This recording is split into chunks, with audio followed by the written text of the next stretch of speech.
Okay, so this is Xiaomi Mi 10 Pro. It is Xiaomi's flagship from 2020, and that I think it's time to see how well it holds up 2 years later. So,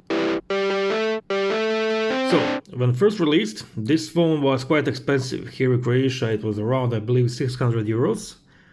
And I got it secondhand for 159 euros. And that is with a few months of warranty still left, with 3 cases, and of course box and receipt and everything.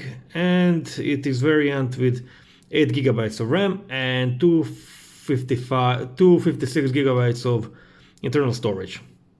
So how did it age? Well, actually it aged really well. I never wanted to buy this phone because it had a IPS screen, and I always thought, well, why to buy IPS for such a price when you could get AMOLED? But as you can see, this is one of the best IPS displays there is. Even at very narrow angle, it's still very visible. The colors are very sharp. The entire screen is very nice, very smooth, and of course it is smooth because it's 144 refresh rate. So it runs at 144 frames per second. Actually, in settings, you can choose to have it down to 90 or 60. But honestly, the battery is so good that you can hold it at 144 and just enjoy yourself. So yeah, as I said, the battery is great. It has a 5000 milliamp battery with 33 watts fast charging. So it's not the fastest charging, but at the long run it's probably the best for battery health. And as I said, this one is old. I think it's 21 month old, and the battery still gives me around 7 hours of screen time, and that's amazing, especially when you use it as I do. Okay, what about speed and performances? Snapdragon 865, 5G, and 8 gigabytes of RAM. So everything you throw at it, it will be extremely fast. I did few tests. Actually, I did the Antutu benchmark test, and as you can see at the Antutu, it is still in top 100 phones by speed, and it is just above S20 Ultra, Poco X3 Pro, S20, Note 20 Ultra, and just a bit above Poco F2, behind F2 Pro and stuff like that. But yeah, it's kind of normal for this processor. So games, no problem. Overheating, no overheating. Running apps, absolutely no problem in running apps. Okay, as you can see, everything is smooth. Even switching between apps is a breeze. So yeah, performances wise, no problem. What about design? Well, it's kind of standard Xiaomi's design. You have a fingerprint on the right, just behind the under the volume and buttons, and the fingerprint is great. Look at this. Up. Sorry. So yeah, maybe the fastest fingerprint I've used in phone, definitely. And I'll try to show you face unlock in just a second. Yep, there it is. So biometrics on this phone, absolutely amazing. No worries. Where did I? Oh yeah, design. On the top you have a speaker, mic, and you have infrared port for remote control. On this side is absolutely nothing except antenna bars, and at the bottom secondary speaker and Type-C charger and SIM tray that I probably lost somewhere in the house. No problem, I found it. Okay, what to show you next? Well, I will leave camera for the last because camera is probably the best part of this phone. But to show you speakers, okay, let me see. Let's go to my channel. Let's try this one. Buying this high for 100 euros. Here and here. So dual speakers, very nice, very clear. Google Pixel. Yeah. Speakers, no problem. So basically, when you look at specs, performances, design, screen, refresh rate, memory, RAM and memory, battery charging, this phone does not need any kind of upgrade in those regards. As for the software version, it is MIUI. You know, I'm not best friend with MIUI, but it works really nice on this phone, as you can see. So it's a version 13 based on Android 12. It will probably get Android 13 sometimes, I don't know when, but it doesn't matter. You have a whole lot of features in it, whole customizations, second space, no always on because it is IPS display, but yeah, I didn't find any bugs. Okay, this is the first Xiaomi phone that I have that it doesn't have any bugs. So it takes them like 2 years to polish out bugs on phone, it seems. So yeah. What else to show you? Well, I think it's time to go to camera. So you have triple camera setup, and I have to say that I'm very impressed with cameras. So the main sensor is 108 megapixels. It's huge sensor with optical image stabilization, and let's say 11T Pro doesn't have optical image stabilization. L11i doesn't have optical image stabilizations. None of the Note series, except for Mi Note 10 and Mi Note 10 Pro, have optical image stabilization on this software. So yeah, it's great software. The secondary is ultra wide. It's nothing to write home about, so 30 megapixel ultra wide without autofocus. The third one is macro camera, so it's 5 megapixel macro with autofocus. So what does that mean? That means that if you're smart enough, you install Gcam and you turn on, let me turn off the flash, we don't need it.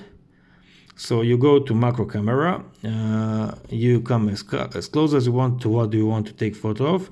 You use a bit of digital zoom also. Let's go to Batman logo. You press for it to focus.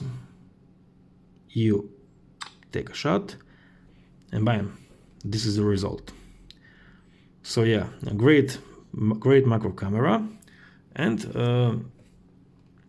for camera software, you get standard Xiaomi's camera software. So on the right you have a lot of shooting modes, and on the left you have option for each of that shooting mode. So you have Pro mode. Pro mode is really great because it goes up to 30 seconds of shutter speed, and you can also do 108 megapixel mode. And when you do autofocus, it has a pixel peeping.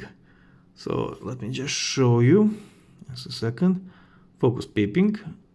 So you can see how the things that are in focus kind of become reddish. Look at the car in the background, and it's focused to get reddish. So that's great when you use it, especially during the night when you want to shoot stars on something far ahead. You can just kind of do it right.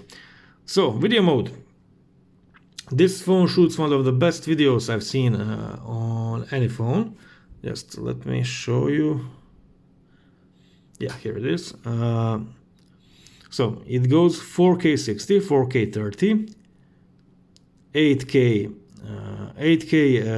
30 or 24 frames per second.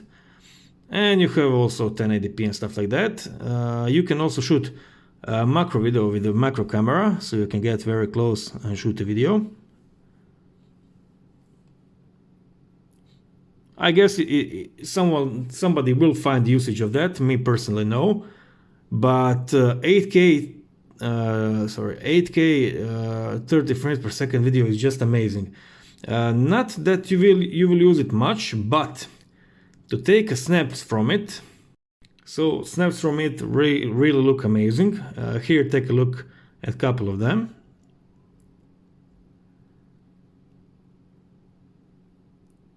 And now for photo quality. Okay, so I must confess, this camera is great, but when you switch to Gcam, that's when the magic happens, because you get much better photos with Gcam, and there's a whole lot of details, a whole lot of HDR, contrast, and everything you can wish. So yeah, now I will show you a little photo slide of all the some interesting photos I took, and hope you like it.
Tapis ma mena esi via piti horrori magari.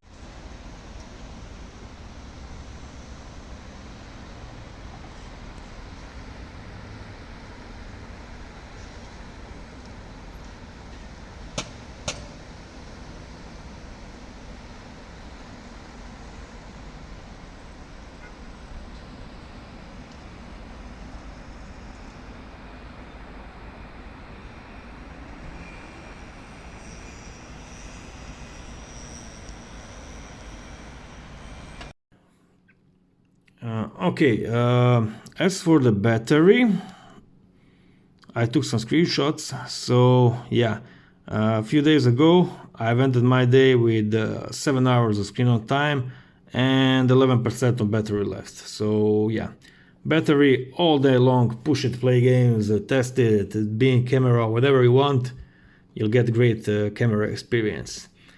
So yeah, to sum this up, if you have this phone, you don't need to upgrade. If you're looking for a new phone or on second-hand market or anywhere, if you get a good price, get it. So I can warmly recommend this phone because it really is good. Okay, I didn't find any big flaws on it. Yeah, sometimes when you're in calls, the proximity sensor doesn't turn off the screen, but as soon as you start typing anything, the haptic feedback is so great that you just forget about that stupid bug. They're not related. I'm just saying that pros on this phone definitely go out of the cons. Let's say if the con would be there's no zoom camera, the pro would be that you can install Gcam and that you can use 2x digital zoom and that you probably get a better result than any phone that has real telephoto camera. So yeah, for me, 9 out of 10. Definitely easy 9 out of 10. It would be 10 out of 10 if it was OLED display with always on display, but honestly it was kind of refreshing for me to use IPS for a bit. Thank you for staying this long and see you in the next video.